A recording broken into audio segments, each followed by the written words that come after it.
The information provided is not a substitute for legal and other professional advice where the facts and circumstances warrant. People should always consult their own legal or other professional advisors and discuss the facts and circumstances that apply to their specific circumstances. The information shared on Ask the Landlord is for educational purposes only.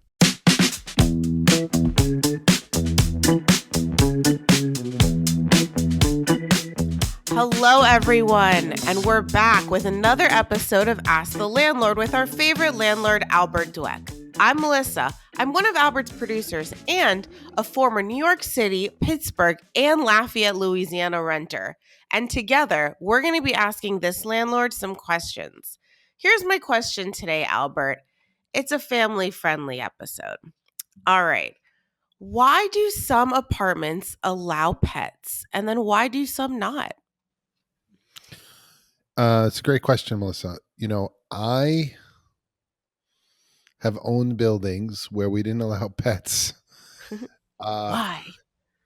I don't know. I'm just thinking with you. I don't like, and then they had other buildings where I do allow pets. So what happened was more recently, I think as I live in New York and I realized that everyone has dogs, that whatever, dogs, cats, like it's a fact of life around here. So I think it's generally accepted that people have pets. And I think as long as they're under control, people can have them and they're appropriate as well. Like, that's how that goes.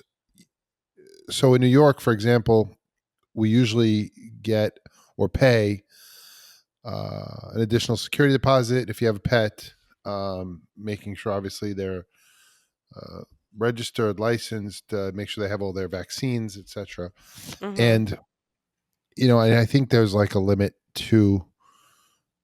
You have to consider your neighbors if you're living in an apartment building where obviously if you're going to have barking and things like that, and also you don't want to destroy the place. Like some people don't have control of their pets, or they're running like a cat rescue or a pet rescue or something, and it becomes like a nuisance from a cleanliness perspective, things like that. You don't want that out of control, right? So most landlords allow pets as long as they're kept to not be a nuisance and not be destroying the property. And usually the problem, when you have a bad pet, it's not that, it's the owner. So I think that as long as there's respect for people's space, privacy, property by all parties, then it's fine to have pets. What I recall was in some places, even in New York, and some condos, co-ops, they don't allow pets for one reason or another, because they don't want it in the common areas, or and people are picky about certain things like that. So it's whoever the governing body is about that. But you don't see many places that don't allow pets. I do recall in specific instances where, as a landlord, I was worried about the kind of pets people had. Like, right. If somebody has like an alligator or a monkey, illegal kind of pets to have. I don't know what those are exactly, but like I know guys had like a big python snake or something. So I'm not looking to have like wild Africa in my building. Right. And, I don't want to get out of control. I've had all these things happen where a guy had a very big snake, or I've had a neighbor that had a monkey. I've had a lady that I knew had a lot of cats. What's a lot? How many is a lot? Over 10 would be a lot, right? Yes. She had like 30, So that could be, you could see how that would be a problem. Right. Like when you're asking the question, and this is the same, like this happens like a lot of the ways you ask questions, which is totally great. Like you're asking me, you asking a question. Right. Which that's all you can do. right? Right. I am You're me. thinking like I have a dog. I want to have a dog. I'm a normal person. I'm going to walk the dog 3 times a day, whatever.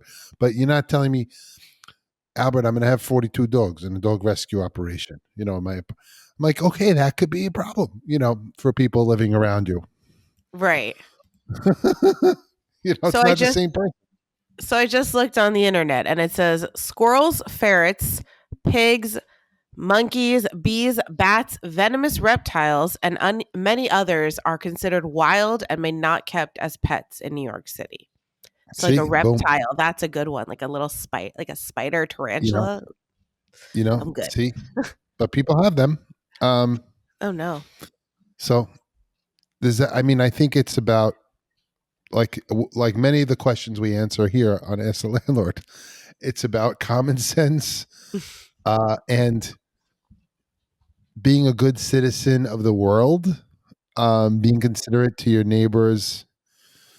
I think landlords also, should make space for people to have pets and, allow that to the extent that the pets are good. I mean, people have Mhm. control of their pets. Really, it's not the pets that are bad; it's the people that are. So do you So still have buildings though that are no pets allowed, or all your buildings allow for pets? I might have 1 or 2 buildings where there are no pets allowed. Right. I mean, if there might be a situation where someone asked you in that building, "Hey, I have anxiety. I need a cat or I need a Of dog," course, you'd be and open, right? of course, Okay. I've never, we had. I remember a condo project that I built, and there was a restriction on no pets over a certain size, like 40 Right. pounds or something. And being a renter, I've had that too, where I couldn't have a pet over a certain amount of pounds, and I think that has to do with loud barking or whatever. And I think also for the landlord, like they might want to meet the pet and meet the people with the pet I like that. sometimes to make A sure that, landlord pet meetup. yeah, it's to make sure that, oh, hey, this is my pet, we've had him for this long, you know I don't know. And I think a lot of pets create smells, and I know we've talked about smells in like common spaces sometimes. So that's not that appealing, right? Yeah, I mean, I think being considerate, making sure that they don't damage property, Mhm. yours or other people's, um and then a landlord may have more liability, so they ask for like a security deposit that's bigger. Yeah, that makes sense. So Have you ever had that would be. anyone with have you ever had any tenants with aquatic pets, so like a big fish tank or something that caused any issues? Really? I've had, not that not that it's caused issues that I can recall. Mhm. Definitely a broken tank, I'm sure, happened I once or twice. cuz that to me is terrifying. If I live under an apartment with a fish tank that's big and it bursts, like that's just a pool of water. More common, more common. Good segue. More common is like waterbeds. Have you seen that? There Like a used to be a waterbed trend. mattress? Yeah, so Yeah. there used to be a trend of waterbeds, right? Like not now, like you don't see waterbeds a lot, but there was a time where more people had waterbeds, and that was like a thing. And Right. landlords specifically prohibited waterbeds because of that issue. They would burst. Yeah, Are they just filled with water? That's it? yeah, that's why they're called waterbeds. But it's like an air mattress filled with water. Yes, Have you ever slept on one? never slept on one, but I've went on one. Oh my gosh. Yeah, That's so I forgot about that whole concept. So yes, you were a landlord when water beds existed. sure. I don't know what year that is. That's really interesting. I like that segue. So there's a lot of okay, so that's a water related issue that could be caused by a leak in the waterbed or an aquarium bursting or even just someone forgetting to turn off the bathtub, How about in right? the summer? I had people, first you're not allowed to go on my roofs, let's say, for the most part. Right. And then I had someone that went on the roof and put a pool on the roof. Like an inflatable pool? Oh boy. And then it bursted. And did that leak? Yeah. Oh my goodness. That's terrible. Yeah. So what do you do to that tenant? Like what happens after that situation? No, I mean, you tell them, look, this is yours, remove it, or else, we're going to remove it for you. Right, but you have to pay for any of that damage that happened? I mean, the tenant should pay, but yeah. Yeah, that's an unfortunate situation. So it's just Yes, like a little it is. slap on the wrist. When it is, but if it becomes a big deal, it's a big deal. So Yeah. All right, really interesting. I'm really glad to learn maybe this was a time of the past where it was more prevalent of no pets in the apartments, because I remember seeing that a lot. I think so. I think I agree with you, and I in general, old schools like no pets because they want to keep things clean and whatever. Mm-hmm. But I think there's, especially after the pandemic, major trend towards pets and all that, and I don't see an issue with it, and I as long as people keep good control and are very are considerate, it's fine. And they usually get pay some kind of additional security deposit for having a pet. All right, great. So again, just a little reminder to everyone listening, if the apartment you're looking at says no pets, reach out to the landlord. Just have an open conversation.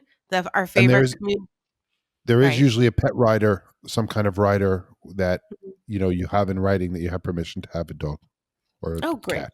Right. That's great. All right, everyone. I hope you learned a little bit about pets in apartments, and I did, and about waterbeds. So thank you so much. Okay, take care. For more episodes, please subscribe to Ask the Landlord on your favorite podcast platform. We'd appreciate it if you left a review on Apple Podcasts. If you'd like to watch the show, check out our Ask the Landlord YouTube channel. If you have a question for Albert, feel free to contact him on Instagram at Ask the Landlord and check out his TikTok at Ask the Landlord. Bridging the gap between landlords and tenants, this has been Ask the Landlord. Thanks for listening.